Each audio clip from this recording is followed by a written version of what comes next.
Did you know that across history, there were multiple Kaabas? Which one did Muhammad destroy? To unravel the intriguing tale behind the Kaaba, I invite you to watch this video until the end as we explore its historical significance. Greetings, everyone. I offer a hearty welcome to all as the apostate prophet, and I hope you're enjoying a fantastic day. The Kaaba, adorned in black and embellished with gold, surrounded by a multitude of people, serves as Islam's most prominent symbol. Yet, what many may not realize is that the Kaaba in Mecca, the focal point of Muslim prayers, is not the sole structure of its kind. Similar cubic edifices existed before and during Islam's ascent. Today, I wish to delve into this subject and examine a specific alternative Kaaba known as Dulchalasa. According to various reliable Islamic accounts, toward the end of his life, Muhammad entrusted Jireer ibn Abdullah, one of his devoted followers, with the task of demolishing a specific house in Yemen called Dulchalasa. Jireer willingly accepted this mission, journeying south to Yemen, where he razed the house. Numerous accounts, with slight variations, recount the events. In a concise narrative, Jireer states that during the pre-Islamic era, a house known as Dulchalasa existed. The Prophet approached me and requested the removal of Dulchalasa. Consequently, I embarked on the journey with 150 riders from the Al-Amas tribe, demolished the structure, and eliminated any inhabitants. I then returned to the Prophet to report our success, and he blessed us and the Al-Amas tribe. Other reports offer more details about Dulchalasa, a house located in the Yemen region, locally referred to as the Kaaba. These reports mention that the house was part of a temple where idols were worshipped. Additionally, worshippers at Dulchalasa engaged in divination practices using arrows. This ancient custom involved marking arrows with specific signs or words, such as "do it" or "don't do it," and shooting them to seek guidance on specific matters. For example, they might inquire whether John should marry Jennifer. The interpretation depended on the arrow that landed farther away, indicating the gods or God's response. If the arrow indicating "do it" landed farther away, it would signify that the gods or God desired John to marry Mary. While this may seem absurd to us today, it's crucial to remember that our ancestors didn't always possess the same level of knowledge and reason. The Kaaba in Yemen was purportedly controlled by one or more tribes who gathered there. When we delve into the pre-Islamic history of the Islamic Kaaba, we can observe striking similarities between the two. The Kaaba, situated at the heart of Mecca, held significant religious importance and was known as the Kaaba in Islamic records.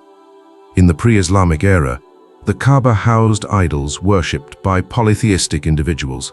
After Muhammad conquered Mecca, he reportedly destroyed these idols. The control of the Kaaba was in the hands of the Quraysh tribe, which was also Muhammad's tribe. The Quraysh tribe utilized arrows around the Kaaba to seek answers to challenging questions, appealing to the god Hubar, to whom the Kaaba was dedicated.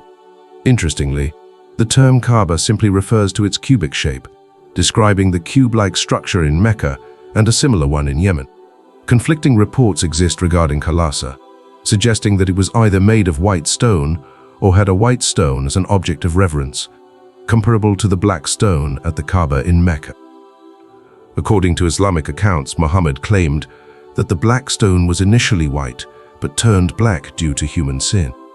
These aspects raise intriguing questions about the existence of a similar Kaaba in Yemen and its significance.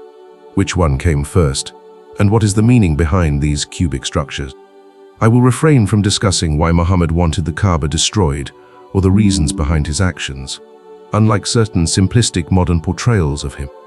It is important to note that Muhammad strongly opposed the presence of pagan temples and objects in Arabia, and he forcefully destroyed them, causing harm to those involved. In the case of Dulchalasa, a hadith describes Muhammad threatening a priest who practiced arrow divination in Dulchalasa, demanding the breaking of the arrows and a testimony that none has the right to be worshipped except Allah. The man complied with Muhammad's demand. It is important to approach this text cautiously and acknowledge potential biases. Some individuals may perceive it as Islamophobic and argue that the author Jireer misunderstood or misrepresented Islam to portray it negatively. According to sources, including early Muslim historian Hisham ibn Kalbi in his book The Book of Idols, There are claims that Jireer was covertly hired and paid by Mossad and America, akin to Osama bin Laden. Ibn Kalbi mentions two other well-known Kaabas, such as the Kaaba of Najran or the Kaaba of Sintat. These references suggest the existence of similar cubic structures throughout Arabia, indicating a widespread pagan practice. However, due to the destruction carried out by Muslims, much of this information cannot be verified. Another intriguing aspect is the existence of a cube in Iran known as the Kaaba, specifically referred to as the Kaaba of Zoroaster or the Cube of the Raster. This Zoroastrian structure, believed to have been built 2,500 years ago, bears a striking resemblance to the Islamic Kaaba. This similarity implies that constructing such cubic structures and using them for veneration and worship might have been a common practice in the Middle East. Regarding Dulchalasa, there is another noteworthy detail. During his lifetime, Muhammad made a prophecy about this other Kaaba, as narrated by Abu Huraira. He stated that the hour, referring to the end times, would not occur until the women from the Taoist tribe moved their buttocks while circumambulating the Dulchalasa, an idol worshipped by the tribe during the pre-Islamic period of ignorance.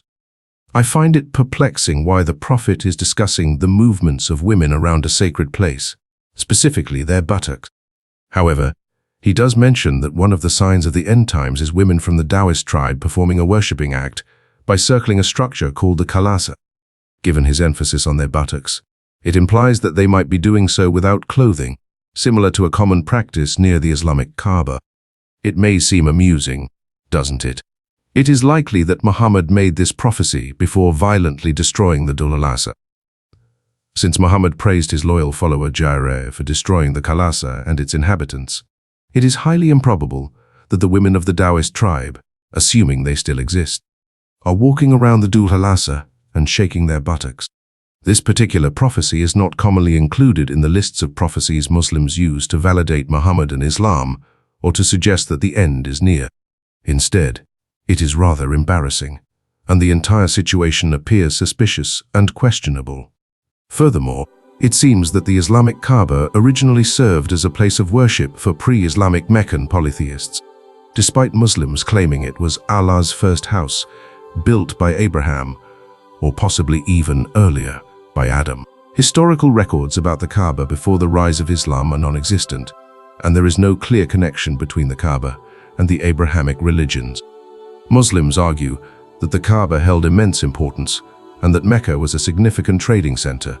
Yet there are no historical records of Mecca prior to the rise and expansion of Islam.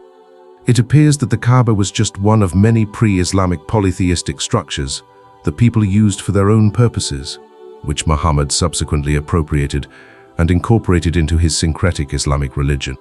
The existence of other Kaabas and similar structures throughout Arabia raises suspicions that deserve further investigation.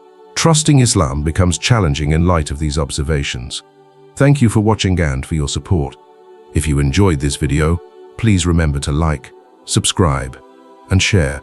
If you wish to contribute and enable me to create more videos in the future, you can support my work. I will be back soon. Have a wonderful day and keep an open mind towards different perspectives.